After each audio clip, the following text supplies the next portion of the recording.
आज नया चैप्टर शुरू करेंगे फिजिक्स में, इंटर 12th में। यूनिट 3 का पहला चैप्टर है विद्युत धारा का चुंबकीय प्रभाव। ठीक है, इसमें टॉपिक है पहला चुंबकीय क्षेत्र क्या होता है।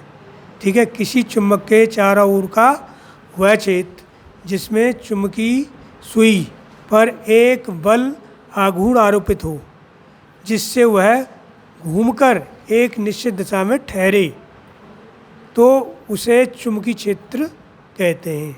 ठीक है, इसे V से व्यक्त करते हैं। दोबारा परिभाषा समझ लो। चुंबकीय क्षेत्र के चारों ओर का वह क्षेत्र जिसमें चुंबकीय सुई पर एक बल आघूर्ण आरोपित हो जिससे वह घूमकर एक निश्चित दिशा में ठहरे, तो उसे चुंबकीय क्षेत्र कहते हैं। इसे V से व्यक्त कहते हैं। अब चुंबकीय क्षेत्र की दिशा कैसे ज्ञात करते हैं। क्षेत्र की दिशा क्षेत्र के किसी बिंदु पर रखी कंपास सुई के दक्षिणी ध्रुव से उत्तरी ध्रुव की ओर खींची गई रेखाओं की दिशा में होती है। ये आपकी चुंबकीय क्षेत्र की दिशा होगी।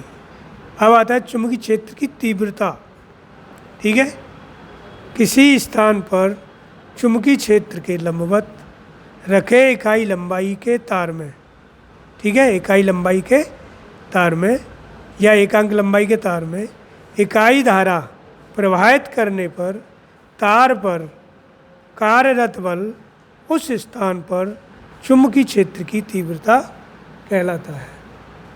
ठीक है, इसका मात्रक न्यूटन प्रति एम्पियर मीटर या वेबर प्रति मीटर स्क्वायर।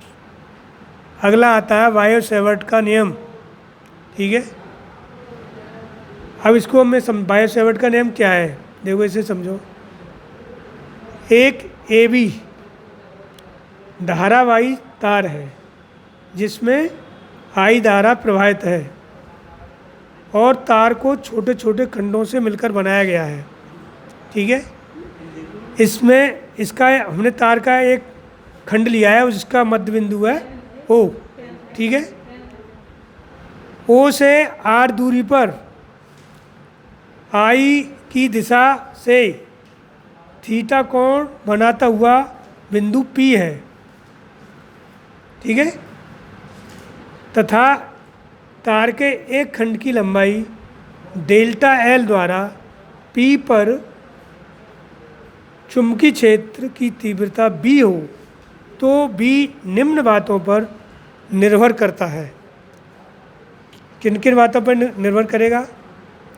नंबर 1, अभी रुक जाओ, V धारा के अनुक्रमानुपाती तथा लंबाई के अनुक्रमानुपाती और साइन थीटा के अनुक्रमानुपाती होता है। ठीक है, तथा V R के वर्ग के, R क्या है, दूरी, यानी V दूरी के वर्ग के व्युत्क्रमानुपाती होता है। ठीक है, अब इस अनुक्रमानुपाती चिन्ह को हटाते हैं तो कोई कांस्टेंट लाते हैं। ठीक है, तो यहाँ पर B बराबर μ0/4 pi into I delta L sine theta बटे R स्क्वायर, जहाँ μ0/4 पाई एक नियतांक है जिसका मान 10⁻⁻7 न्यूटन प्रति मीटर स्क्वायर होता है। μ0 निर्वात की चुंबकशीलता कहलाता है। चलो ये हटाओ।